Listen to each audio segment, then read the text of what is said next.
How's yourself? Doing good, doing good. Good to see Good you. man. Yeah, you too, dude. Finally got my camera working as well for the Zoom calls, which is good. Otherwise, I just feel like this faceless man asking questions. So, yeah, how we doing today, brother? Not bad, not bad. How about yourself this Ah, evening? grand. Yeah, yeah, fucking working away, doing the grind, getting the Yeah, money. yeah, I hear you. Yeah, Nothing too I exciting. had to, I blocked this time out from my work calendar so no one would bother me. Oh, amazing, man. Amazing. Really appreciate it. Thank you so much. Yeah. Just having a look around your room there. It's a pretty good room. Oh yeah, thanks. Yeah, no, pretty cool. Pretty cool. Lots of skateboards, decks, and records and guitars and stuff. All the good stuff. All the good Yeah. stuff. What's your favorite deck? My favorite deck. All right. So oh, you can't see them. Well, they're kind of these ones up here. They're the Yeah, Ramones. Those four are the Ramones playing class. live. But then back there, I have the four Black Sabbath. They're Black Sabbath ones above Oh the. man. So, funny story about that. I've wanted those for years, and the artist is a Swedish artist guy named Eric Rovenpera, and he only did only like one or two sets of decks, Yeah. but he had art prints, Right. and I sat on it and I lagged and lagged and lagged, and it'd been sold out for a number of years. Yeah. So I just decided to ping him one day. I said, "Hey man, if you ever sell art prints again of these, I'd love to get some because these are just amazing, amazing pieces that you did." And he's like, "Well, I just happen to have one set left that like was like his proofing set, Oh, and that I could sell you." And so I'm like, "Okay." So I bought them from him like that, and yeah. then I was gonna frame them and put them up, and I was like, you know what? Why don't I just like scan them and print it on the boards the way they're supposed to be? Yeah. So that's what I did. I had Champion, them. man. So yeah, so I have like one of the only sets of those in the world, even though they're not legit, like legitimately. They're legit. They're legit. Just, I was gonna So say, don't tell anyone that story, but this will be up on YouTube, so yeah, everyone will know. oh yeah, and then he'll find out and sue me. Class, man, class. I've been collecting got into these like wee mini fig things as well, so I've been collecting them recently. Oh Um dude, I have to show you. I saw your oh post this morning about the minifig, yeah. and You've got your Jack. yeah, You Jack class. Soren. Your hair's better than mine. Just in general. Is yours like official Lego or is it like I think I got it off like eBay or something. yeah. I have it standing next to this guy, Oh, class. I think I got him. and Like these Jack. I two, do have a Jack Torrance Funko. and these two. Oh, class, man. Oh, Yeah, that's good. you can tell I'm a fan. I love this Yeah. song. Right. Well, for Boston, I got this, which is a signed Doug Bradley. Oh, dude, that is Um, awesome. and like you can just order them from him, and he does like a personalized message on it. So I got Matthew. With the next, it's my favorite line in all the Hellraiser is, "We have eternity to know your flesh." So I got that on it, which is really good. But my girlfriend actually got it for me for my birthday one year, so that's probably one of my favorite ones. That's awesome. Um, I'm seeing well. If I ever get enough money, I'd really love to get like a Vince Locke who does the Cannibal Corpse artwork. Yeah, I'd really love to buy one of his pieces. There's one of the panels in A History of Violence, the comic he did with God, I can't remember the guy's name now. But there's one of the pages in it, and it's just amazing. And I messaged him, and I was like, I had like £300 or £400 that I got like sort of like back payment, and I yeah. said I'll give you £400 or whatever you want for it, and he was like, it's not for sale. And I was like, come on. And he was like, I love that page. He's like, it's one of my favorites. And he was like, I'm not selling it. And I was like, right. I was like, if you ever change your mind, name your price. Yeah, But yeah. that's Um, awesome. But obviously, we're here to talk about the album, Magnum Dopus, which is great. I love the title as well. It's good fun. So do you like it as well, which is good. I do, yeah. Yeah. It's kind of I'll tell you the story about how that came about. I was almost done with the whole writing and recording of these songs. And look, this is the first time I really ventured out just on my own. Yeah. And like these songs just kind of came flooding through me. Like one after the other. I started in January and I ended in April. And like it takes me and the band like 3 years to write another record, and I did this whole thing in like 3 months. And I was sitting there one day. I was actually so I was in the shower and I was thinking about. I was like thinking to myself, kind of getting into my own ego, saying, "Oh man, like I think this is some of the best stuff I've like ever done, man. It's kind of like my magnum opus." And then like the other part of my head that says, that tries to keep my head out of the clouds is like, look, dude, you dope. It's your magnum dopus. Don't don't think that you're some big big shot. It's just rock and roll, dude. So oh, so that's good. That's good. You're keeping yourself level. yeah. Just oh, I'm really, really good. No. Right, yeah. And luckily calm my wife is very good at keeping me down to earth too. So 3 months. 3 months. That's Yeah. 4 months. The 4 months. first song I wrote was like literally like around New Year's, because I was on Christmas break. So I came in and I actually recorded it right here in my office / like man cave thing. Yeah. And I wrote that first song intentionally, not thinking that I was going to turn into anything, but I was like, I want to write a song that feels good, that is fun, and maybe might make people dance a little bit. The first one, the true and indisputable meaning of rock and roll. So the first one I wrote was actually Still Ain't Dead. Oh yeah. And I was like, I want to write something that's kind of like a Queens of the Stone Age meets like the Bronx meets like AC/DC, just like a good like booty shaker, right? Yeah. A good ass shaker. And after I wrote that, I just felt inspired. And like, I played it for my wife and my kids, and they were just like, wow, this is better than, because I hadn't done my own recording since like 4-track days when I was like pretty much a teenager. Since then I've been in the band, so it's always been band focused. Yeah. And then after, so it also kind of goes back to our drummer Sean Boyles passing away in 2023, and us taking some time off and to figure out what we wanted to do. And ultimately we got it back together and we're moving forward, but it's been going really slow. Mm-hmm. So in September, I was like, I'm going to just start recording on my own again. And then I started playing with recording, and it kind of, I really was having fun with it. So in January, like I said, I wrote that first song, and then it kind of like, I had like kind of like an idea for a framework of set of songs. Yeah.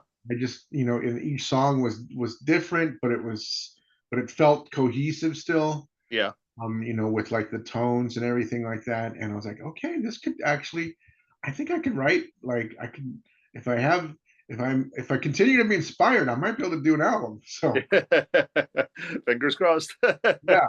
So like it just, it kind of, it just happened. I just felt like, I have no idea where like these songs came from. It felt like I was channeling, and I know it sounds so freaking like presumptuous and like so like self-important, but like I honestly never had like a creative streak like I did with this record, and it was like one after the other, boom, boom, boom. And did you do everything on it? Yeah, everything. Yeah. So like, have you like? So there's only one person to blame. It all falls into one. Have you like? Because did you do like backup vocals for Zed and stuff, or was this like your first foray into like your full, First, just you on vocals? never did background vocals for Zed. No. Nope. And then before that, I was in like metal bands, so it was always about yelling and shouting. Yeah, yeah, Um, but I never tried to sing melodically, and it was ridiculously, it was scary at first yeah. because I've always said, man, I wish I could sing, because if I could sing, like I'd be like it'd be great if I had a good voice. I've Yeah. always hated my voice, and you know, I considered asking someone to sing for this, Hmm. but like in the end, I talked to a couple people about it, and they're like, just try it yourself. Yeah. I mean, because and then I was like, these are my songs. Like, I don't want to trust these with anybody else, No. and it's kind of selfish. But so like, I did it. I put up the mic. I closed the door, and I felt really stupid at first, but like I I just went for it, and I pretended like nothing else existed outside of this room, so I wouldn't get self conscious. Yeah. And when I played it back the first time, I was like, okay, this isn't half bad. Yeah. This, it's I don't hate it like I was expecting. Well, that's a good start. Yeah, exactly. And so, what? But the first one, like I said, the first song I did was "Still Ain't Dead," so that's more of like a. I was more comfortable with the shouting stuff. Yeah. And then when like I did other songs, the next one I did after that was Taxi Driver, and then the indisputable, the true and indisputable meaning of rock and roll. Like it kind of each song progressively challenged me to go to a place like vocally where I'd never been before, Mm. and it was difficult and challenging, but in the end, I think I felt like okay, I'm by no means like any Robert Plant or Chris Cornell, you know. At best, I'm like a flea market Lemmy, um, but like I feel like I did the songs justice. You did. You did. I think they're really good, and I think um, like they're raw, and I like that. I like that feel of it. Right the way through the record, and like your voice does change. Throughout it, which is good. I was listening to it today, just again through, and it was like, this is like there's a lot of different genres coming into play. Yeah, Like what is it? I've got a wee track list here. Daisies. yeah, I think that's the right one I'm talking. It reminded me very much like sort of Green Days, and then you do yeah. your sort of your Queens, or your sort of more sort of deserty rock sort of stuff coming in with Still Ain't Dead and stuff. And then I love, like, whenever you first sent it to me, and the first song that I put on was the true and indisputable meaning of rock and roll. I was sold, man. I was like, that is fucking brilliant. Thanks, I was man. laughing, but I was rocking. I was like, this is so good. Like, it's so much fun. And yeah, Shake Your Booty. And I was like, this. First of all, I just thought this is his rock and roll all night. And he's just kicked it off with the first one. And I was like, that's so good. So did you have an idea? Was it like, okay, I want to try different things, or was it all just whatever came out of It you? was it was all like whatever came out of me. Like Yeah.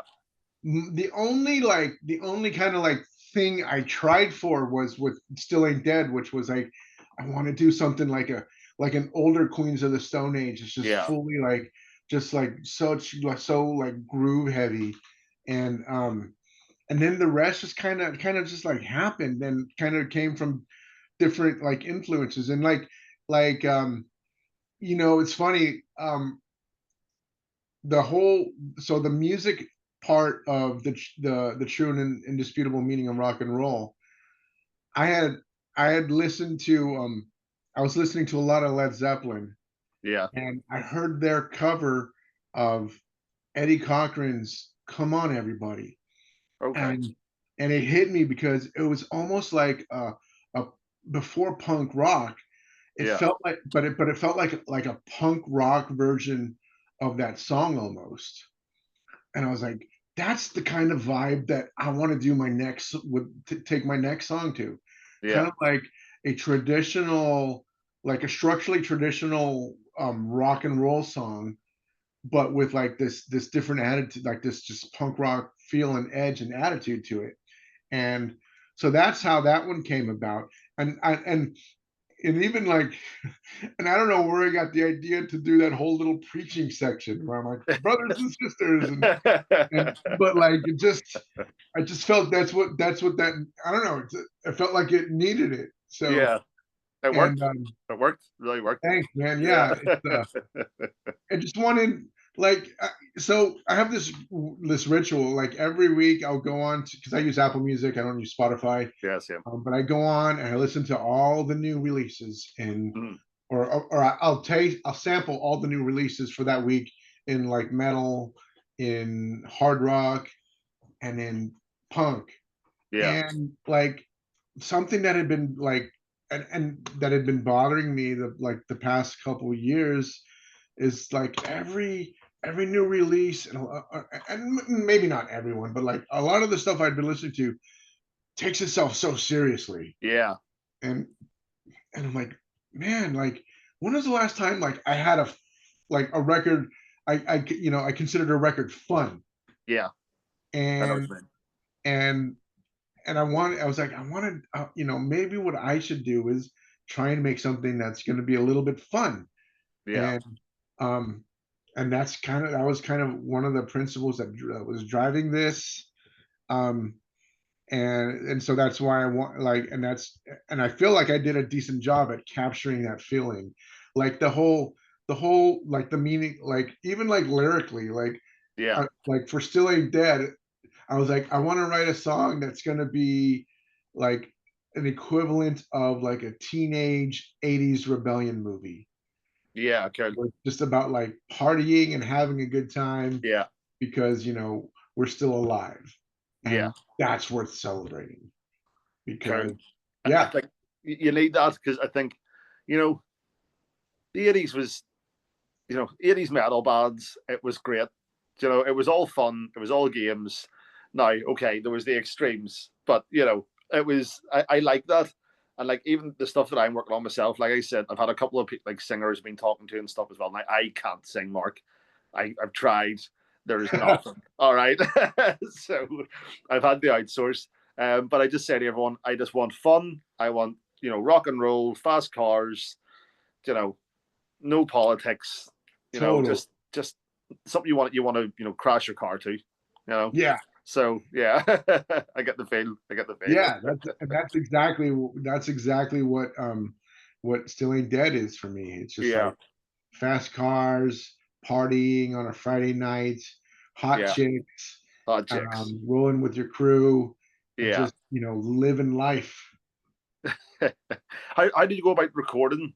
Or so like obviously you did it all on your own, so did you Yeah, record, was it all in the man cave, or did you go somewhere else, or did you go to the bathroom, the kitchen, the living room? Where did you go? it was all in here. In All in fact, so there. when I would do the vocals, I would move this damn chair out of the way, and I'd be like manning the computer and then jumping back up to the mic and stuff. So yeah, it was a challenge, and like I'm not like rich or nothing, so I can't like go spend all kinds of money and time going to a studio. Like Yeah. that's kind of what we do with the band, because the band usually has a little bit of collective money from like selling merch and stuff. But like this was just like, okay, it's DIY, right? Yeah. So like do what you can as best as you can, and hope that it works out. And did that sort of free you up a wee bit, do you think? Was it just like, I can take my time and do this? Or was it like, that's it? Like, was it like two takes and you're like, I don't want to mess with it too much? Or, Well, so yeah, like I had I had the freedom to take my time, but I find that when I spend too much time on it, I overthink it. hmm, So a lot of this was shot from the hip, yeah, and I mean, even like I even left in mistakes because like I wanted it to feel real. yeah, That's another thing. Like a lot of records that come out today, they're too clean. super polished, Yeah, yeah, and they're too clean. perfect, and it's just like if I wanted to listen to robots, I would listen to robots. Yeah, But like, I wanted it to feel human, and so I left in like little mistakes, or little things, that like little sounds and like residues that most. Even you can hear it, you sliding up and down the guitar, and I really like that. You Yeah, know, and when those just those, like you said, those small things, they really make a difference. I was listening again, it's like just hearing that wee slide. It's so nice. But sorry, yeah, go yeah, ahead. yeah. That's exactly it. Like Yeah, I love the fact that I can go listen to "When the Levee Breaks" by Led Zeppelin, and I yeah, can hear the squeak of the kick pedal. yeah, I mean, I it's, love that. yeah. That gives character. A lot of people would look at it and say, "Well, that's a mistake," but no, No, not a mistake to me. no, that's Nothing it. That's how it song was. musically was a mistake. So um, it adds character to it. It gives it a vibe, and that's what I tried to do with this whole thing. Yeah, Just kind of have this vibe. there's definitely a vibes. There's lots of vibes. So, do you have a do you have a is just like asking who your favorite child is? Right. Do you have a favorite song off the album? So I have a couple. Well, like you said, they're all my children, right? So um, I think the closest ones to my heart are like the last song for my children, Yeah, which is just me and an acoustic guitar, yeah, right. because like um you know my family's my life, Yeah, and and even though there's even two songs on there that are loosely based on my wife, like that are like kind of like, I don't want to, maybe backhanded love songs for my wife. yeah, um, but like that one for my kids is like my favorite, one of my favorites, just because it's like I wanted to give them something that, like, because one day I'm not going to be here, yeah, and something that they can still hear my voice to, yeah, and something that they can still, in a way, even though it's super short, like look for guidance. yeah, And I just wanted to words of wisdom for my kids, for life, for living life really, and letting them know what they mean to me. And what's funny, here's the little funny behind the scenes story on that song. When I was recording the vocals for that song, I had to stop and restart multiple times because I would get choked up. yeah. I would get emotional. You can kind of hear it, and it's And I you and I know, wasn't I wasn't expecting that. yeah, Like, and um but I'm glad I was able to capture that, and because it means a lot. And even though my kids they're teens, and like they're into their own things and own lives, one day that song will be something that'll be special for them. yeah. And you, And because you play together and stuff, like, like, is it your daughter plays guitar a lot and you sort of yeah, do the stuff together? so yeah, Um, at the beginning of COVID, we started. I would play guitar and she would sing. She's a great singer, yeah. but now she plays guitar, so she doesn't need me. But like You're out of the band. yeah, I'm out of the band, but she's always coming to me and asking me like for like help with a certain song here and there, and it's great because like it's been awesome to see her grow. Like she's a better guitarist at 16 than I was at 36. And so I'm just like, yeah, you're on your way. And Is that does that emote both frustration and anger, and are you proud at the same time? no, I'm there's no frustration or anger at that, I'd be because angry. I'd be maybe angry. maybe a little bit of envy, but like, Envy, yeah, okay, yeah. that'll do. But just super proud and happy for her, and she's got her own musical journey, and sometimes it crosses over with mine and my wife's. She'll like something that'll be new to her that she suddenly likes, is like, oh yeah, I listened to that when I was a kid and it's Yeah, fantastic. And yeah, so um like I remember like the first time that happened was like about 4 years ago, when she was like 12 or 13. um I come into the room, and my wife's like, ask my daughter's name is Isis. yeah. Ask Isis what her favorite band is right now. I'm like, okay, what's your favorite band? She's like, the Smiths. And I'm like, oh really? Okay, hold on a second. And I go to my room and I dig through my drawer, and I take my Smiths shirt out, and I take it over to her, and I'm like, well then this is yours now. Because Ah, Yeah, Lovely. yeah. Oh, it still touches even now. You can see it. Has there any been any bands that you've like really wanted to show her, and then you've showed her and she's been like, no. There's been a number of them, and like so I never pushed my music on my kids as you know Mm, they were except when they're tiny. Like I have a mm. video of my son when he's like maybe like a year and a half, and we're watching the Sepultura Roots video on TV, Oh. and he's going Roots, bloody Roots. Turns around, he's like banging his head.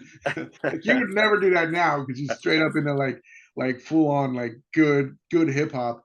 But Yeah. like yeah, I tried to turn her on to like other like indie bands and stuff like that, and she's just like, no, dad. But she likes the great stuff. She likes like Yeah. Bowie and like the Smiths and the Cure and then a bunch of new stuff too. It always progresses, so you know, I'm sure there'll be plenty more for you introduced to her as well.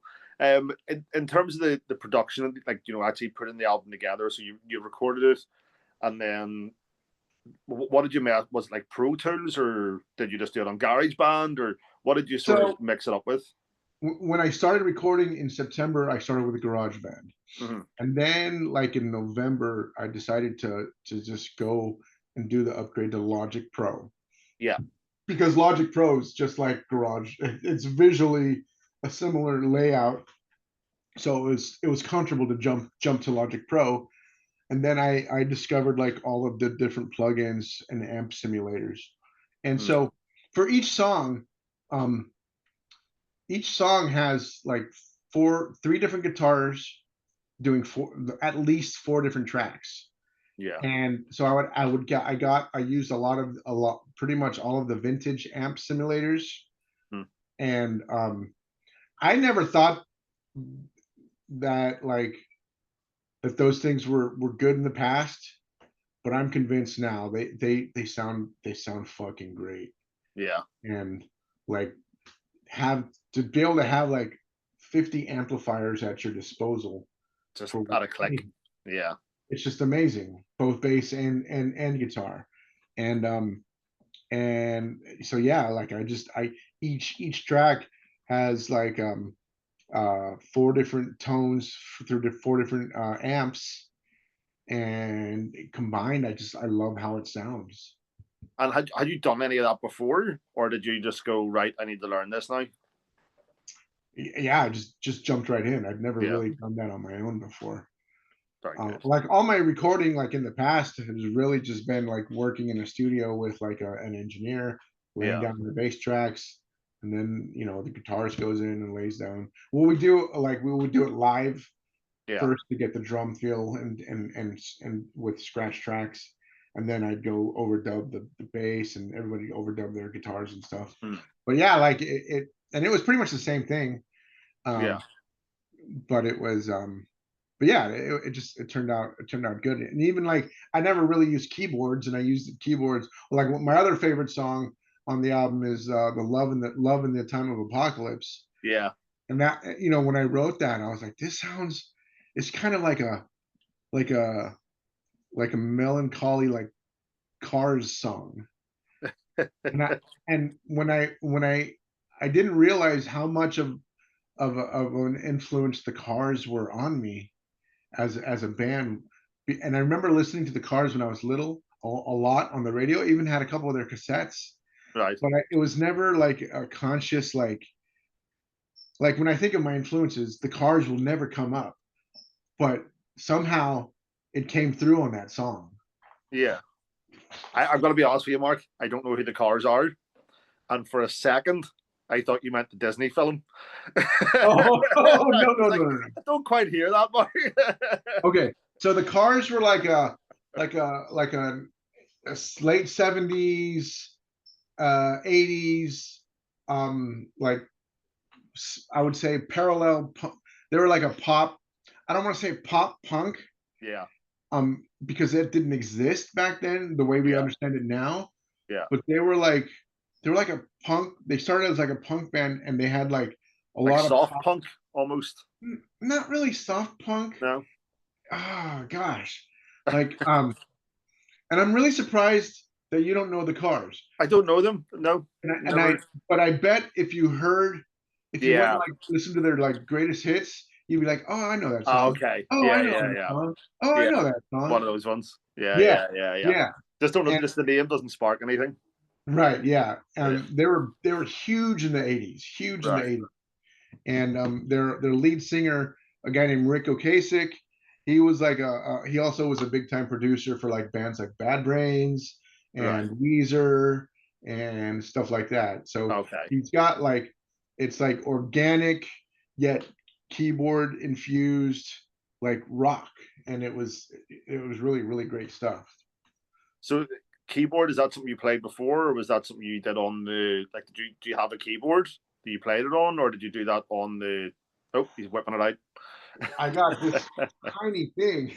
Oh, class. This thing. And no, yeah, I've never like when I was little kid, I took, a little bit of piano, but I, Yeah, I've always just kind of messed with it very limitedly. I am not a keyboardist at all. Like I couldn't tell you what's what, but yeah. I was You able know to what kind of knows? figure out like what I wanted, like Yeah. even on some of the chords, like yeah. So I was just able to figure shit out. And did you play drum? Did you play like live drums on it as well? Did you record the drums live? So that's the one thing. But I'm very proud of the drums on that, not Yeah, because I played them live, but because I programmed them in a way that like what I well experienced musicians that I know would come to me and say, "Are those real drums? yeah, They sound real." yeah. I And thought they were real. yeah, and Yeah, and that makes me really happy yeah. because um I had I had a philosophy for how I wanted the drums to sound, and it's going to be, you're going to laugh when I tell you, because I wanted them to sound like plastic buckets, Yeah. Okay. and like, and the songs that I wanted to, that I kind of like used as at least a mental reference was the song number 2 by Blur. Yeah, yeah. That's one of them, and God, what was the other song? Uh, like just some of like the more '80s bands, um and I found the drum sound that I wanted, and I programmed all the rhythm. So that's the only thing where I wish I could say, yeah, dude, I played the drums on that, I kicked ass, didn't I? But no. It sounds really good, but like it doesn't. As you said before, it doesn't. Because I've heard some bands and they've put the drum track on, and it's very flat, and you can feel that one, whoever's programmed it hasn't got a clue about drums. There's the odd fill, and the cymbal comes in where it should come in, but there's no feel. But you've got a feel on it, which is very hard. Which is very hard to do. So bravo, good sir. Thanks. Maybe I think it might have to do with me being a bass player, so I'm because I'm part of the rhythm section. Yeah, I'm hyper cognizant of what's going on with the rhythm and the drums, mm-hmm. and like I made sure to try and have like unique fills and builds that Yeah, felt organic. yeah. Like I like no, I like industrial, but I didn't want to make an industrial feeling album. Would be weird. Wouldn't it quite fit with the, It the wouldn't have, right? rest? Yeah. So just industrial, like just those very robotic beats. Yeah, Like, I mean, it works for other bands, but like it's not what I wanted to do. In fact, I wanted it to be more like um groovy. I wanted yeah, it to have groove. So like yeah. I tried hard to make sure that it had a groove and it felt organic. Was that the hardest part of the sort of putting it together? Was the drums, or what would you say was the sort of most difficult part of it? I mean, yeah, I mean that yeah, that was hard because sometimes I do like a fill and I'm like, wait, did I already do this fill elsewhere? All right, we got to do something different here. So that, between that and then also just I mean, I was challenged in every way, even as a bass player. Mm-hmm. Like with Zed, like my bass playing has always been, I would say colorful, where I'm trying to do like, I'm not, I'm not gonna say like I'm freaking, I'm like some like, Ingrid Malmsteen type of guy on bass or anything, but I always wanted to do like, and I think it's also because I'm competing with very alpha guitarists in Right. Zed. Yeah. So, you know, I always, my approach to playing bass in Zed is like, I'm gonna fucking overpower these guys. Yeah. Yeah. And You don't be left in the background. yeah, I'm gonna Yeah. put these guys in their place because they're so good, and they're all, Yeah. and so it's always like a struggle to like for that, and for that dominance, I guess. And so I'm always doing like different like I'm an active bass player on that front. But Yeah. for Yeah. these songs, like my bass approach was different. I was like, okay, I'm not here to show off. I Mhm. don't need to like, to stroke my ego by saying, oh, look how many bass fills I can do. I want the bass to serve the song. Yeah. Serving the song is more important than like, So you had to pull back a wee bit, maybe. yeah, I Yeah. intentionally pulled back, Yeah. because it felt right. It felt Mhm. like that was the right thing to do for those songs. And I even like, even my style of playing, like normally I'm a finger player, but for all of these songs I played with a pick. Right. And yeah, and so like it was, it was a different, I wanted to make a different approach because it was something completely different from what I normally do. Yeah. Yeah. And then obviously we'll have to talk a wee bit about Zed as well. So, um, obviously Sean, big loss. Man, I know that really hit you hard. So like, I hope you're feeling a Yeah. bit better about that now. And as you said, you're moving on um So yeah, with that. So how's that coming along? it's going like, It's we going. yeah, we Sean, I talk about him right now, and I'm looking at, on my wall I have like a little light box with him, a picture of him and his last set of Oh, drumsticks Jesus. from our practice studio. And yeah, that was that hit us really hard, Yeah. and it was unexpected. And um, he had an aneurysm like out of the blue, just Just yeah. you couldn't predict it. And Yeah. it happened to be on my birthday too. It's like, thanks, Sean. I know, it's like, I know you're a comedian, and that's your final joke on me. But yeah, it was hard, and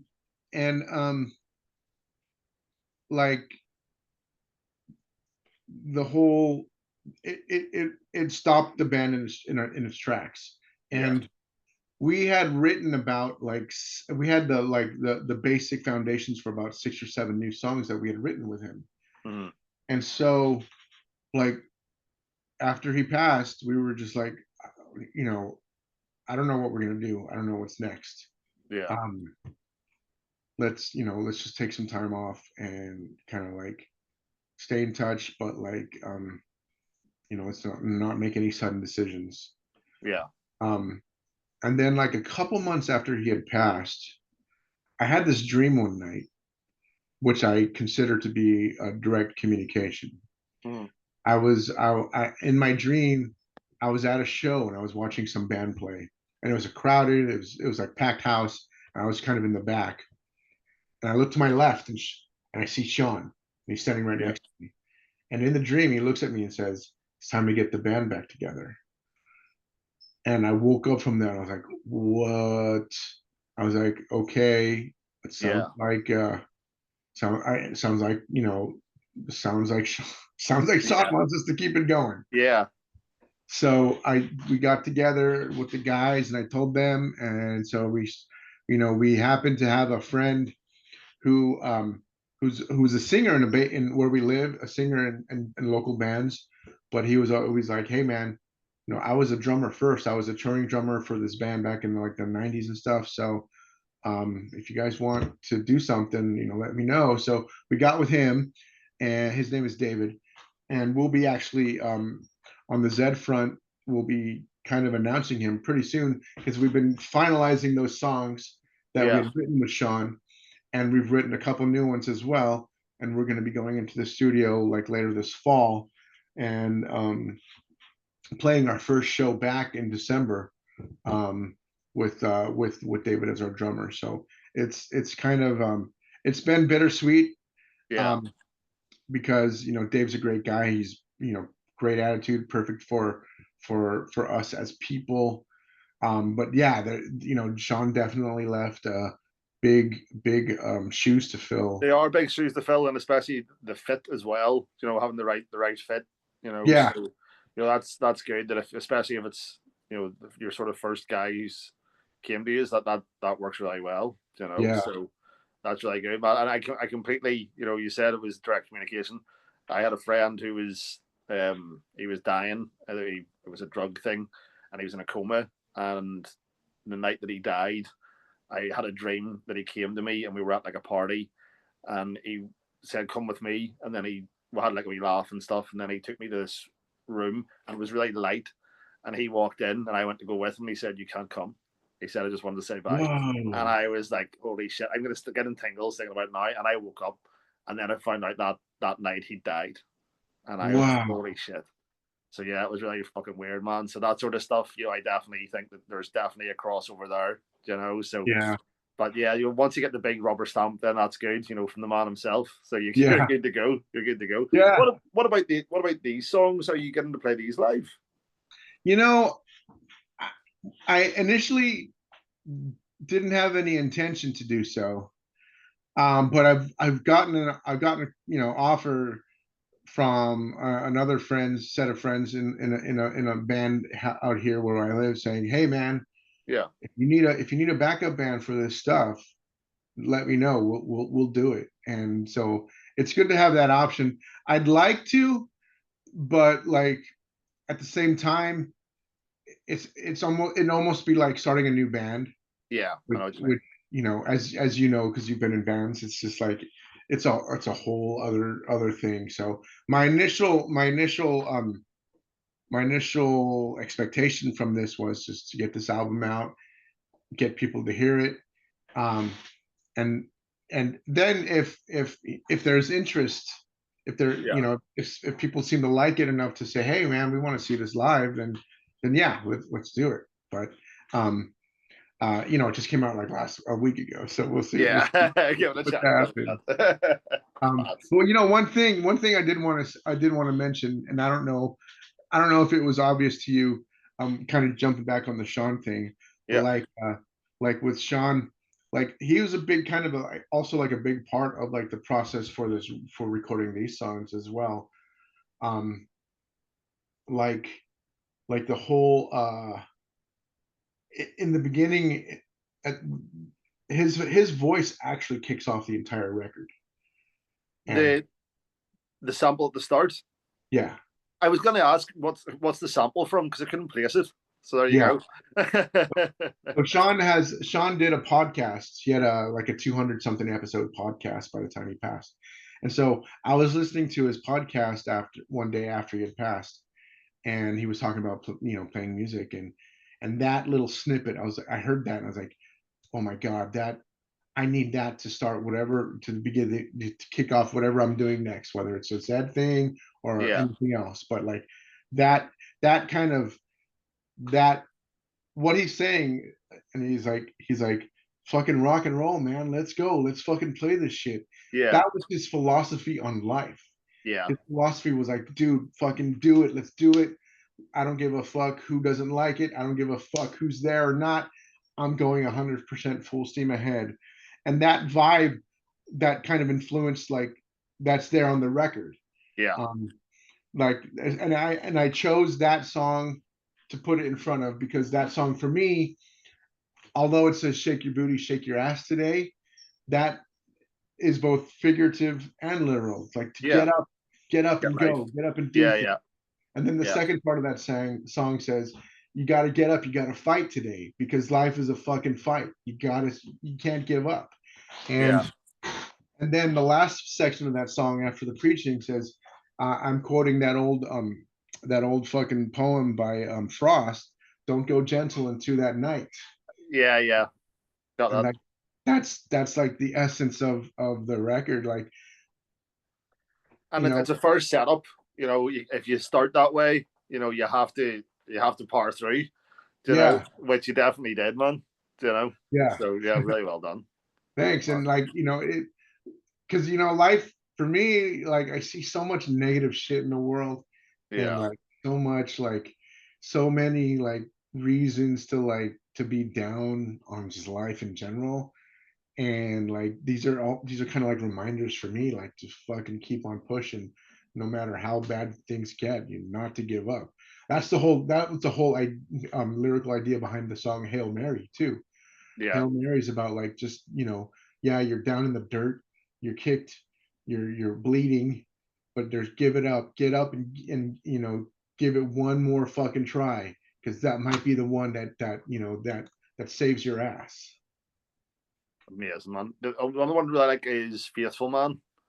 I think your vocals in that are really really good. They Thanks. come in really strong at the start, and that sort of simpler riff and stuff at the start, and then it's really really You good. It's know that song's a cover? is it a cover? Yes. Is it by Cars? No, no. It's by a soul singer named Lee Fields. Right. Okay. And I chose that song. You put that up. Did you put that up on Facebook? Someone put that up. Um, Someone put that up on Facebook, and I went and listened to it. I bet it's on my Apple iTunes. It might have been on Wave Riders. Was it Todd put it up?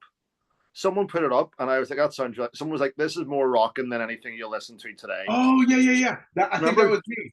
Was It it was you? like, Yeah, yeah, yeah. I said like this is heavier than most. Yes. This is heavier than most things that you're listening to, Yeah, and it doesn't have any distortion. yeah. I put it on. I was like, "This is brilliant." Oh fuck! There you go. That's why I like it.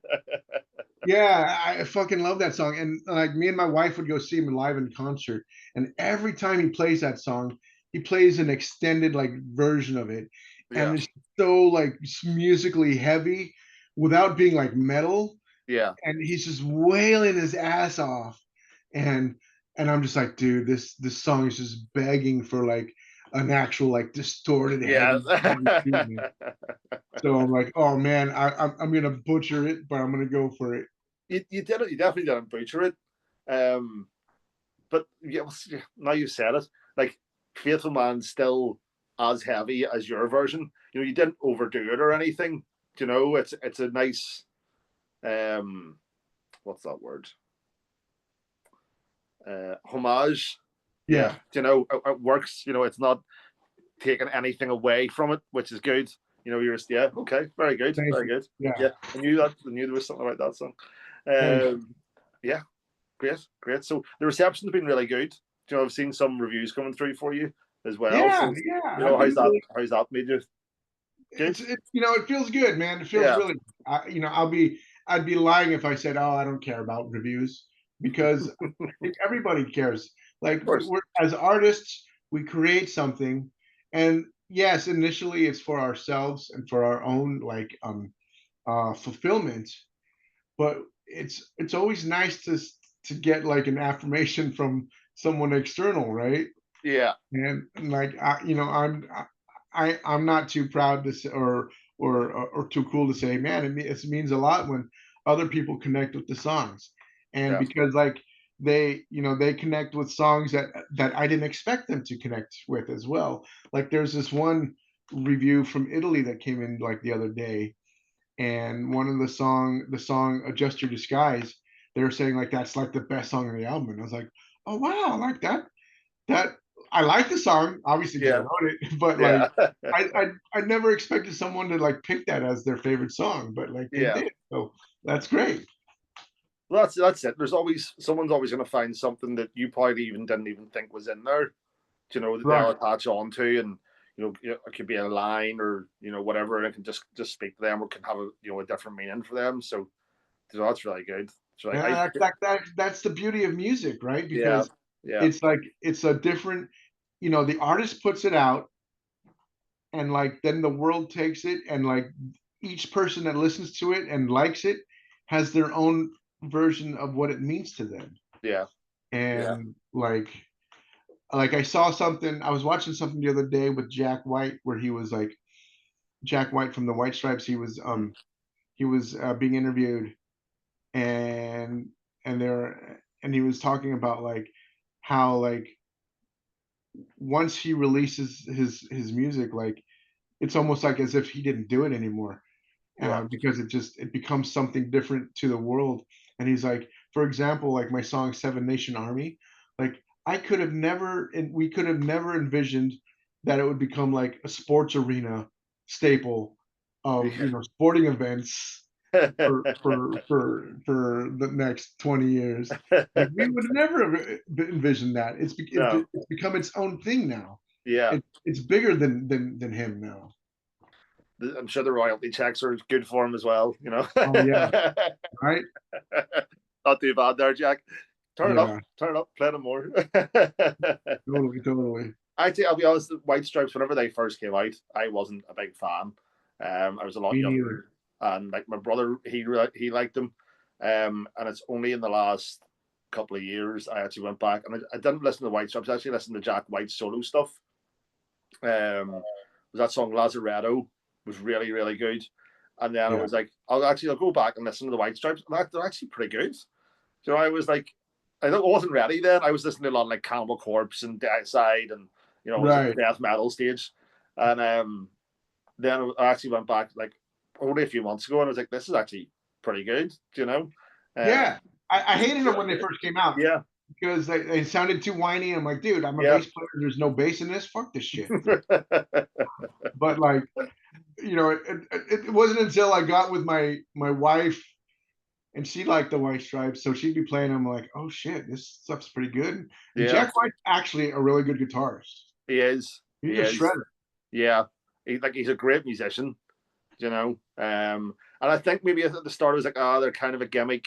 You know, Yeah. the whole brother and sister, and they're not brother and sister, and Right. I was like, Yeah. yeah, all right, dead on.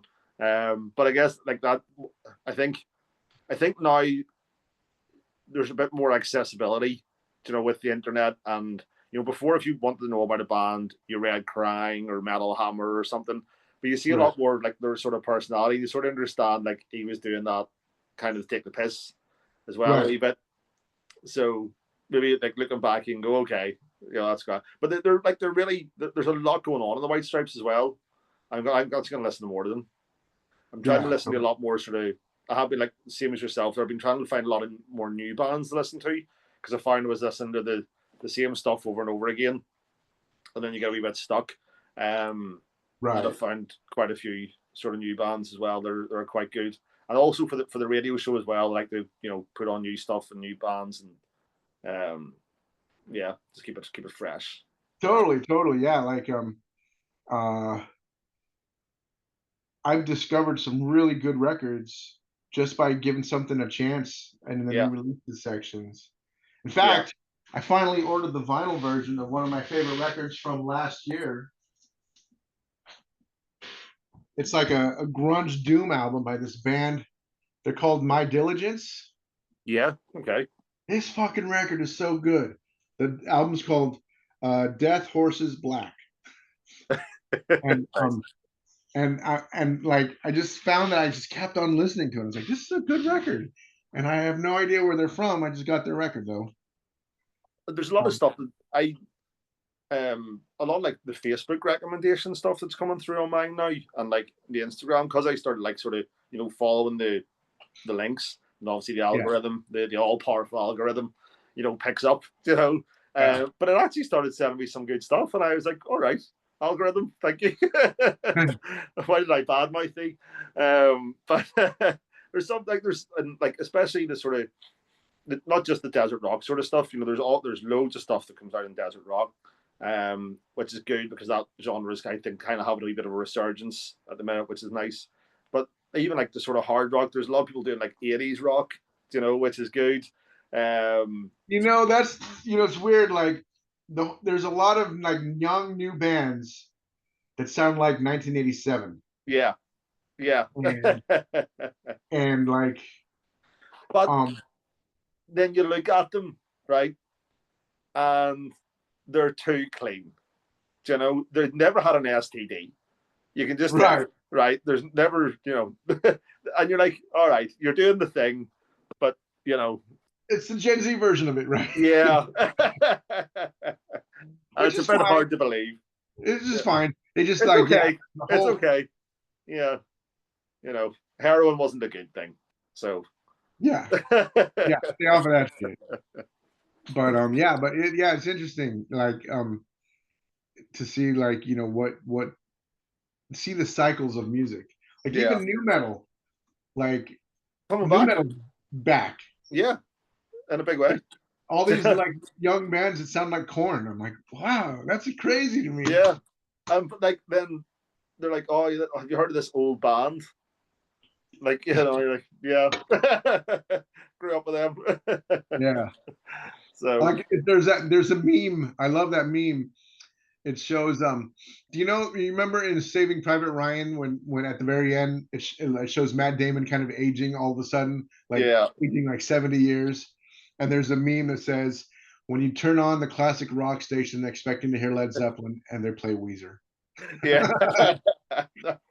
I still can't get my head around it. Yeah. I think time stopped for me about 10, 12 years ago. And I think that's just it. And all this new stuff, like I don't know. Like, Freak on a Leash isn't an old album. Right. Do you know what I mean? Smashing But Pumpkins yeah, aren't an old band. right, yeah. You know? Yeah, it's a trip. And then you see Eddie Vedder, and you're like, okay, they have got a bit older. All right, that's grand. Yeah. You see, Matt Cameron left Pearl Jam. Yeah, I saw that yesterday. Yeah, yeah. That's Um, crazy. I that's wonder very what bad. that means. Is like Soundgarden, like, are they gonna do something? Is he just over it? Well, there was talk before about apparently there was a lot of tracks recorded, with Cornell already, or like demos or whatever they had. So maybe Yeah. he's going back to do a bit of that, or you can speculate. You can speculate.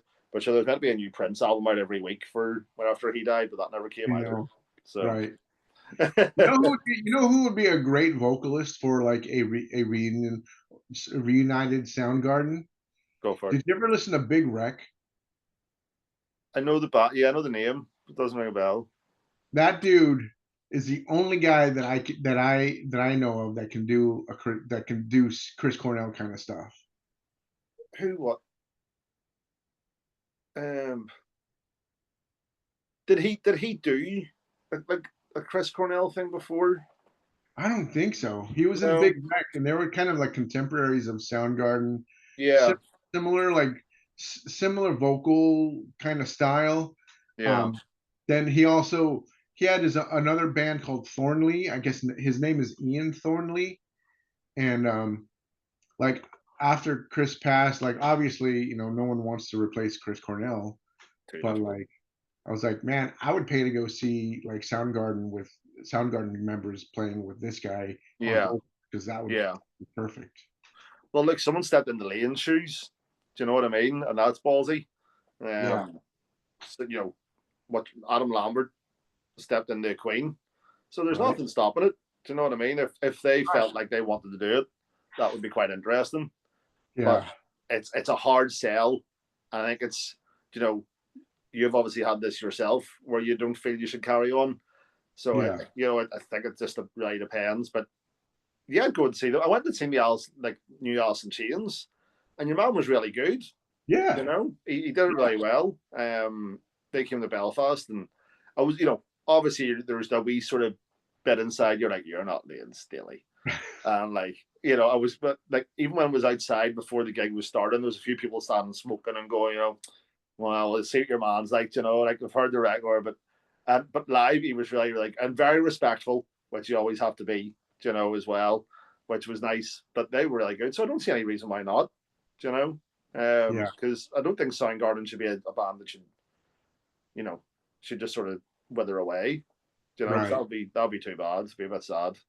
So And I mean, technically, those post Lane Alice albums are actually really good too. they are, they are, yeah, yeah. And again, it took me a wee while to get into them because it was just like, Yeah, I kind of felt at the start it was Jerry Cantrell kind of making a wee bit of it, like his solo albums weren't doing too well, and right. I sort of thought he stuck the Alice in Chains name on that, you know. but Yeah. it wasn't. I think I actually seen an interview with him recently, and he was talking about one of the albums, and it was just after, and he was like, I was really fucked up on that album, and it was after Liam died, and he was like, I shouldn't have been recording the music, like I wasn't ready. And then Right. he said, I think it was, what's the one, the red background and like the dinosaur skull on it. Yeah. Yeah. I think that's where it came together. It was pretty good. But yeah, I'd still definitely go and see them. Did you watch the Ozzy Osbourne thing? I watched some of the highlights, Mhm. and some of the Ozzy stuff. Poor Ozzy, man. He just couldn't like vocally do it anymore, hardly. Like he sounded, the man has Parkinson's and he's unable to do stand even. But I thought he sounded from the clips that I saw. I thought he sounded pretty good. From what you expect. I think he sounded better than Axl Rose does. Oh yeah, probably. Or Vince Neil. So well, it's okay. That's a pretty low bar to set. I'll give you that, Mark. But yeah, and to buy out like that, it was very good. I thought. I mean, he's Ozzy though. Like Yeah, there'll never be another Ozzy. no, and how that man survived to this long, so fair play to him. Right?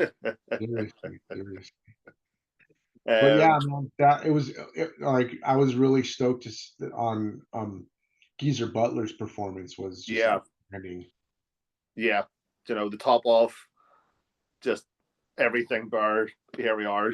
Yeah. He did really, really well. I think someone said like I was watching like any of the clips I watched. I wasn't watching the critique. But one of my friends was like, is like, I don't think Bill Ward was quite on par. And I said, what do all right. Yeah, like dude, he's Yeah. like almost 80, and you expect him to Yeah. play drums like a 36-year-old. Yeah. Do you know what I mean? They did it, be happy. So, but I know a couple of people who were actually there and they said it was amazing. I think just the atmosphere would sort of cover up any Totally. lesser moments. Yeah. So, Yeah, I bet. great. Okay. Well, I've had you for an hour. I didn't even talk about Star Wars. I know, dude. Cool portrait of Palpatine, by the way. I drew that. That's my own. Oh, that's awesome, dude. Yeah. Well, look at my Freddy Krueger I drew as well. I've got a whole drawer full of drawings. Nice. What else have I got? I've got my taxi driver painting I did as well. He's pretty good.